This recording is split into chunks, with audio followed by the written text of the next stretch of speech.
Well, we're almost there, the end of the General Assembly legislative session here in the Commonwealth of Virginia.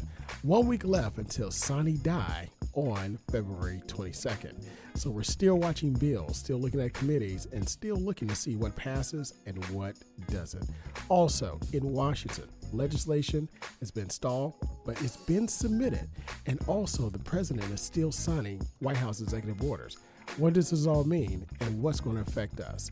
It's Stay the Water. I'm your host, Eric Claville. Thank you for joining us for our 2025 Virginia General Assembly and D.C. legislation show. As always, we want to thank you for joining us, as you always do on this beautiful Sunday that we're having here in Hampton Roads as we go down and break down, legislation during this time of the year. As you know, this time of the year is a very special time because it's not just the new year, but it's also a new time for new policies, new debates, and new laws that go into effect. And we're broadcasting, as we always do, from the campus of the Norfolk State University, home of the Spartan Nation, from none other than WNSB, Hot 91, the soul of VA. We want to thank you for supporting us all these years that you have, and we've seen tremendous success, but we know that greater success is around the corner. So stay locked in because we're still coming to you and giving you the state of the water. And let me tell you, there's a lot happening in the area, a lot happening here, not just Hampton Roads and in the Commonwealth of Virginia, but across the entire country. So what I've done is I've expanded this particular show to include legislation, not just happening in Richmond, but also legislation that's happening in Washington. Now, if you're seeing the news, you're seeing things come out of Richmond, things coming out of D.C. So I thought it'd be great that we just start to break it down together to help you understand it, to help kind of quell some fears and trepidation, but also to know that there is a process. We are in a democracy and things will get done, but you just got to stay informed and know what's happening. So today we're going to talk about the dismantling of the foundations of democracy, starting with the Department of Education. Now, this is a series that we're looking at on this particular show, and we're going to start to break down, just from a policy standpoint, what is happening. We want to take the hoorah, all the chaos, all of the stump speeches, all of the shock waves and shock values and breaking news. We want to take that out of the equation. And what we want to do, we want to input conversation about what is happening in Washington, what's happening in the Commonwealth of Virginia, and what is taking place and how it affects you. Joining us to discuss this is my good friend, and listen, our synergy is like no other. He's one of the smartest men I know, and I appreciate his friendship and what he does in the community. None other than award-winning author, journalist, Dr. Will Levis. Will, how you feel this morning? Hey, feeling excellent, man. Appreciate you as well, my brother. Well, look, you and I, we talk, outside this show, we talk all the time, either through, digital messaging, on the phone, on our StreamYard, whatever the case may be. But it seems like there's something happening every single day. Yeah, I had to give new popcorn this week. Look, it's funny. People say, "Oh, you got Will on there," but we say, "Get your money right. Get your money right." What do you say? Get your money right. Get your money right. That's right. Get your money right, your mind right, your spirit right, because this is going to be a heck of a ride. It's already a heck of a ride. Yep. I'm telling you. Look, speaking of a heck of a ride, I want to talk about, this series is called The Dismantling of Democracy. It's an attempt of not just the White House, but also on the state level of how the dismantling of democracy is starting to send shockwaves all throughout the country and hitting people at home and in the pockets where they live. As a matter of fact, Will, the Speaker of the House here in the Commonwealth of Virginia, Don Scott, last week commissioned a task force to study the impact and the effects of what is happening in Washington and the impending layoffs and the shrinking of the federal workforce. As you know, the Commonwealth of Virginia is one of the largest recipients of federal dollars as it relates to civil service workers and the Department of Defense right here in Hampton Roads. When we take a look at one of the largest shipbuilding yards here is right here in our backyard in Hampton Roads. When we Absolutely. take a look right here in Norfolk, in the city which this university stands, is the largest naval base, not in the country, not in the South, but in the world.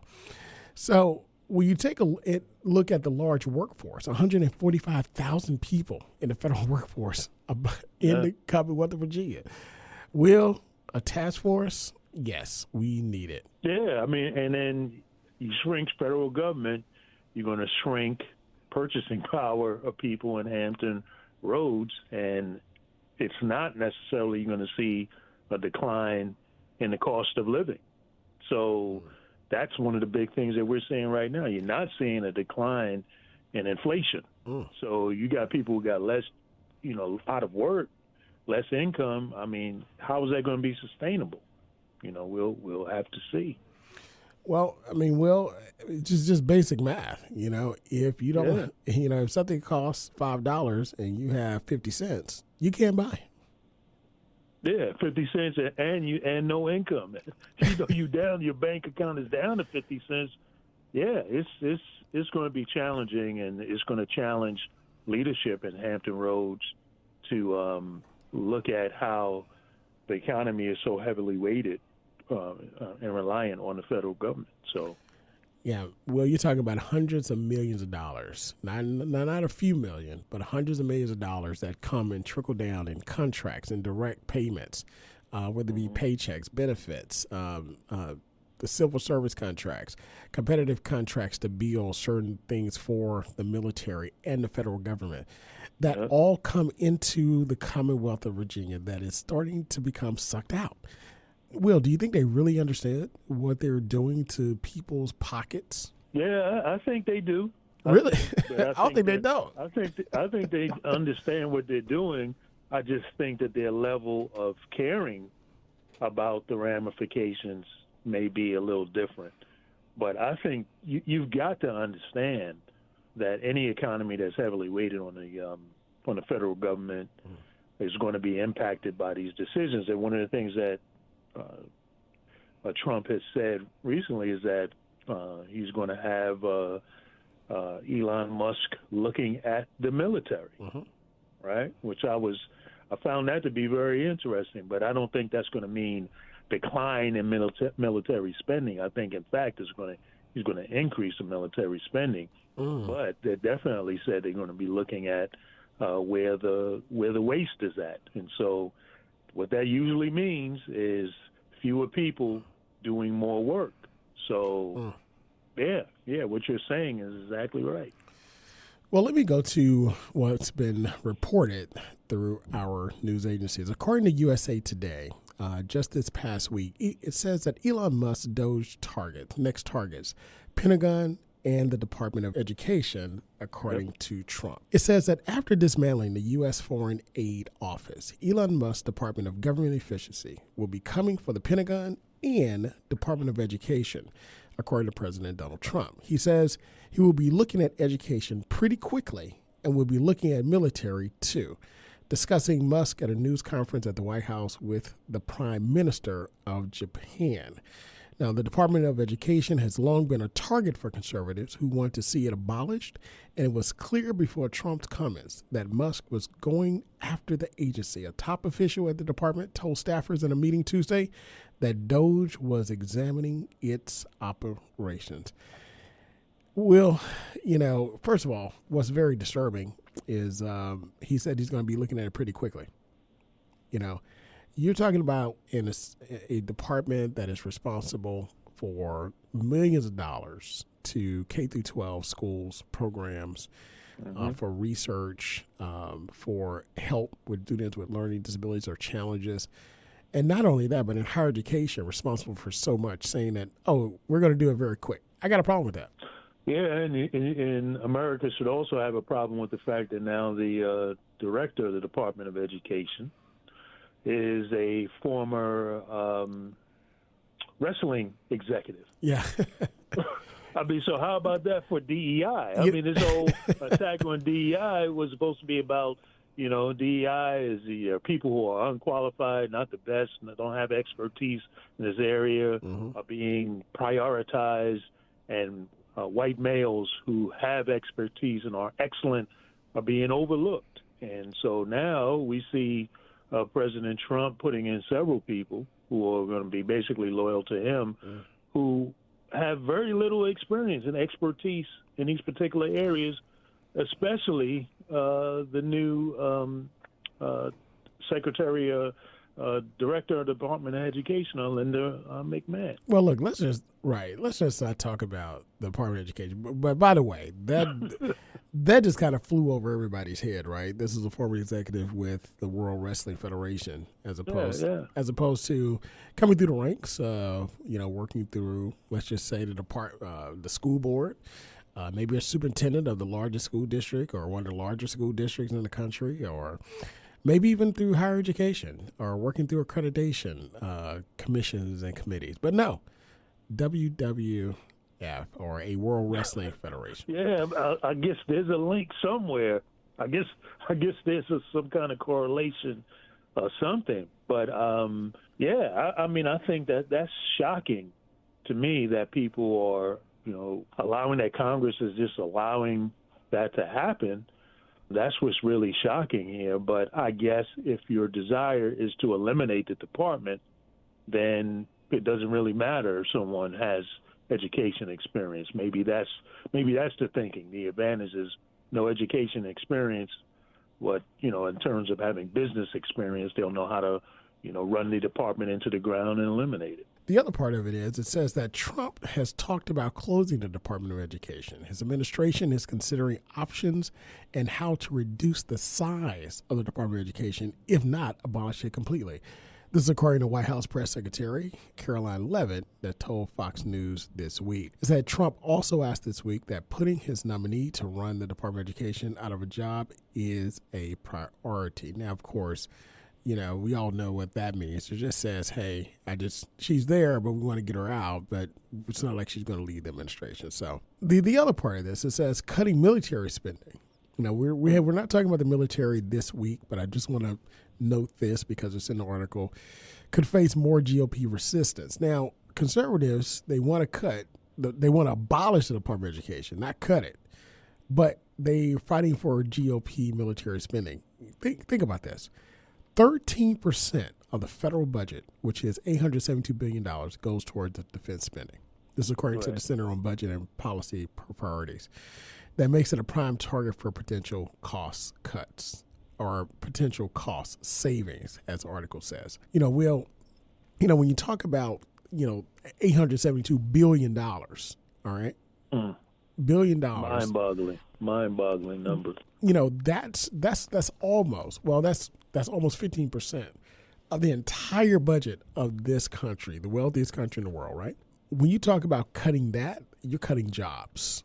Like we talked about here, with the shipbuilding facility that we have here. You're talking about cutting, income. You're talking about cutting families' legacies off. You're talking about cutting away the ability for someone to pay for college education. That's the stuff you're talking about. Yeah. And I think we're heading down a path where, first of all, the overall military spending is not going to be reduced. That's not what Republicans want and believe. In fact, they believe in the military-industrial complex that it should actually be increased. So what you're going to see, what it appears to me to be happening, is they'll find what they say are wasteful spending in other areas, and then justify the increase in the military spending by what they're saying they're cutting in these other areas. So again, less people having jobs, more people, facing unemployment, more money in the military, and so you've got fewer people doing more work, and you've got smaller number of contractors and big businesses and who have these huge military contracts like Mr. Elon Musk's company. Yeah. will be the beneficiary. Over $1 billion contract from the government that he's trying to dismantle. Go figure. Yeah. So more money, more military money going into the pockets of fewer people while you got more people out of work. Yeah. How is that sustainable? It is not. But so let's take a look at what's been happening behind the scenes with the current cuts that they've been doing. Now, we looked at this, I want to say last week or maybe 2 weeks ago, where the DOJ, which is not a office, is made up. Department of Government Efficiency. It just is made up. But where this particular agency blitzed through, according to USA Today, blitzed through federal agencies with a slew of controversial moves, including offering buyout to federal workers and attempting to shut down the United States Agency for International Development, basically USAID. They put 10,000 workers, 10,000 employees on leave. 10,000, Will. 10,000. I mean, come on now. Really? And the confusion behind it, I was listening on the radio where at least one person was talking about how she actually took the buyout, talked with her husband about it, strategized where for their family it could have made sense. She takes the buyout and then gets an email later saying, oops, you're not eligible. So she took the buyout. She informed her supervisor, hey, I'm resigning.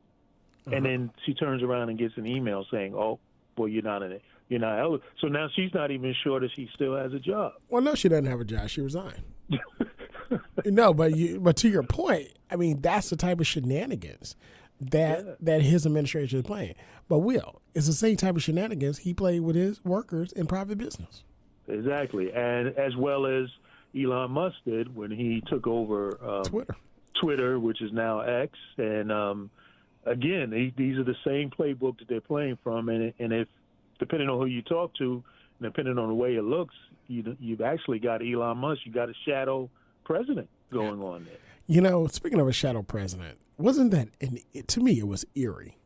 An eerie scene to have him stand behind a Resolute desk with his son or a little boy. God. Oh my God! That was running around and saying some pretty, mean things. But go back and check the tape on it. I sent you something, Will, about it. But I saw that. what the young man said, or which we cannot say on air. Right. Essentially, probably what he heard being spoken of in the privacy of his father. President Trump ought to be keeping his mouth shut and going somewhere. And again, and then the interesting thing from what you shared also, some other folks were comparing the little guy, his name is X, comparing him being in the White House to the iconic photo of JFK and his son John, little John. I mean, it's like, whoa, wait a minute. So what are you saying? There were actually people, on the conservative side, supporters of Trump, sort of comparing that photo, like history repeats itself. I said, what are you? I'm like, do you realize what you're saying? You're actually saying that Elon Musk is a shadow president. That's what you're trying to imply? Is that what we've got going on? It's interesting times. I mean, it's interesting times. Extra butter on the popcorn, man. It's interesting times. Well, interesting is kind of, an easy, a light way to put it. Yeah. So during this, again, you can go to Yahoo News reports, some reporting of our video of Elon Musk's son giving a sassy directive to Donald Trump. So I'm not going to read that, but, you go take a look at it. But, let's take a look again. Let's get back on point with the federal actions that are taken. With this, Musk's action, it says, sparked strong backlash, including lawsuits aimed at halting the efforts and protests around the country. Now, a lawsuit filed by federal workers argued that only Congress, which created USAID, can actually shut it down. But Will, here's another issue. DOJ also sparked a lot of uproar because over not this past weekend, but the weekend before, they received access to sensitive information for processing with the Department of Treasury for trillions of dollars in payments and sensitive information for Americans. In other words, basically your Social Security number, everything about you, because when you get a government check, it's got everything about you. So he got access to all of it. He said, oh, no, it's read only. But then after the court went through it, they said, oh, he actually did have access temporarily, but it was shut off, after he had access to it, right? Once it was found out. But Will, here's the other part as it relates to the Department of Education. It says an education department staffer who was not authorized to discuss the issue publicly confirmed to USA Today that Musk's team also gained access to its vast databases, including the National Student Loan Database System and the Common Origination and Disbursement System, which lists millions of students' personal and financial information. Very disturbing. It's very disturbing.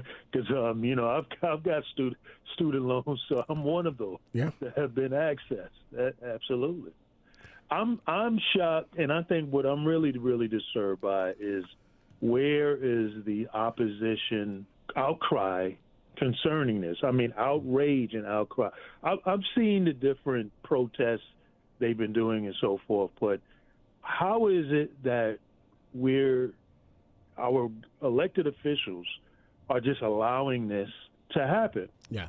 Will, to your point, I actually watched just this past week the subcommittee hearing for the Oversight Committee, chaired by Marjorie Greene, which is a MAGA. They call it the Freedom Cause, but right wing Republican. Even some of the conservatives and Republicans don't want to claim her or the other MAGA representatives. But with that being the case, Elon Musk was called to testify, but it was actually blocked. They blocked it. How can you have someone with that type of access being blocked from being held from oversight? How does that happen? Well, that's what I'm saying. That's what is remarkable to me. And the clear situation that this person is not an elected official. So Elon Musk, basically, he has a situation that is the best of all worlds. He's essentially a shadow president. Unelected, and is not accountable to anyone. Not Congress, not at all. Didn't have to go through any vetting, nothing. That's better. How it can't get any better than that. Zero. That you can basically be standing in an Oval Office. You are basically making decisions as if you are president, and you have no accountability at all to the populace, and you have contracts, business contracts with this government, and so you're making money off the government, and you have no accountability to the people. It's so antithetical to what this country is supposed to be about as a democracy. Well, it's antithetical to what they're telling us and expect us to be about the country, but when it comes to them, it does not apply. Right. I'm going to ask a question at the end of the show because it is Black History Month. but according to BBC News, what does the Department of Education do, and can Trump dismantle it? Now, those were the actions. Those are the actions of the current administration. But now I want to look at the facts behind it and what can and cannot be done. Now, according to BBC News, President Trump is considering an executive order to shut down the U.S. Department of Education, and we know the things that they've done so far. Also, they've locked individual employees out of the building and where they can't access certain things. We now know that Elon Musk's team had access to vast databases for all individuals with student loans, sensitive financial data. But to shut down the U.S. Department of Education, this has to be done. It's a move that will require an act of Congress. Now, keep in mind the Department of Education is one of the newer agencies within the U.S. government. I think Homeland Security may be the newest because it was established right after 9/11. But the Department of Education was established in 1979, and it oversees funding for public schools, and this is under the Jimmy Carter administration. Public schools, administers student loans, and runs programs to help low-income students, but it does not set curricula. Now, this is very important because the Republicans have historically pushed to abolish the Department of Education or the Education Department, accusing it of promoting quote-unquote woke political ideology and arguing that education policy should be left up to what? The states, left up to the states and localities. Well, what does that sound like to you? What did you say? You faded out. What did you say? I said, what does that sound like to you? when it should be left up to the states or local. I mean, that sounds like the Civil War. Right. That's what that sounds like. States' rights, the old states' rights argument, when at the core of it was slavery. And, the danger in this is that first, people should understand that we've never had a national standard for education. Mm-hmm. That's actually one of the challenges that of our country, being basically 50 countries, 50 states together that have agreed to, be in unity with each other, right? And then you have no national standard so each state, we're not really knowing from K to 12, we're not really learning from state to state the same information. Right. But when you abolish even the Department of Education, would at least give some kind of seamless, some kind of connection, some kind of commonality, you're looking at a situation where you may have it may be even more dispersed in terms of how education will be in Texas versus Florida versus New Hampshire. So, but very much so, this has signs of the Civil War. Absolutely. According to BBC, Trump cannot shut down the Department of Education on his own. You would need about 60 out of 100 senators. And Republicans now have a small majority of 53 to 47 in order to abolish it. Also in the House of Representatives, there will be a lot of struggle. As a matter of fact, in the vote last year to abolish the Education Department, it was attached to another amendment to another bill. It actually failed, as 60 Republicans joined all Democrats in the House to vote no in abolishing it. Instead, Trump has moved to shrink other government departments in recent days, despite questions about the legality of those moves. But a draft order to dismantle the Education Department, obtained by the Washington Post, acknowledges that this is from Trump, they acknowledge that only Congress can get rid of the agency outright. But right. Executive action can direct the agency to begin to wind itself down. And with that, the Education Department employees are among those who are the focus of the administration's efforts to shrink the federal workforce. So just what you said, Will, this is the reason why. But and I would say that this is why it's so important that for the listeners and that all of us as American citizens, that you look carefully at what Project 2025 says about the Department of Education and the concept in terms of their vision for education in the country. And look carefully at what they're talking about, because that's the direction that this is going. Trump has never shown himself to be, wise enough and really adept in terms of the what's happening in terms of education to drill down and have a deep understanding of he's following this playbook. That's right. And I think that is very, very important that people analyze it, look at what they're actually talking about doing, and then begin to make some decisions for ourselves about what's going to be in the best interest of our communities, our families, and so forth. Absolutely. Because this is the playbook that's being run. And this playbook goes all the way back to 1980. President Reagan's presidential campaign, he pushed to dismantle the Department of Education right after it was created. Republicans have historically pushed against centralizing educational policy, again, wanting to go back to states' rights. And conservatives also argue that other education department functions, such as administering loans, should be handled instead by the U.S. Department of Treasury, and that civil rights infractions should be handled by the Department of Justice, and that Trump's allies also want to expand, according to conservatives, school choice, which we all know that means using public money to allow students to choose private and religious and alternative schools, i.e. charter schools, at the public expense. So to your point, Will, as we close, there's nothing new under the sun. It's the same playbook, just a different sheep just a different wolf in different sheep clothing. So it started under Reagan clothing, now it's under Trump clothing, and we'll see what happens. So will this fight continue? The answer is yes. But who will win this time? That's something we're going to continue to watch. So Will, are you with me to come back and as we go through this series of the attempt to dismantle democracy? Oh, definitely, definitely, because I think the winners has got to be us. Absolutely. We've got to look at what is actually happening, as I've said before, and then put yourself in a position where you can make some intelligent decisions about what is in the best interest of the country, because it's still a democracy. There's still checks and balances, but you got to know where the checks and balances are and how to put the pressure to make it happen. Absolutely.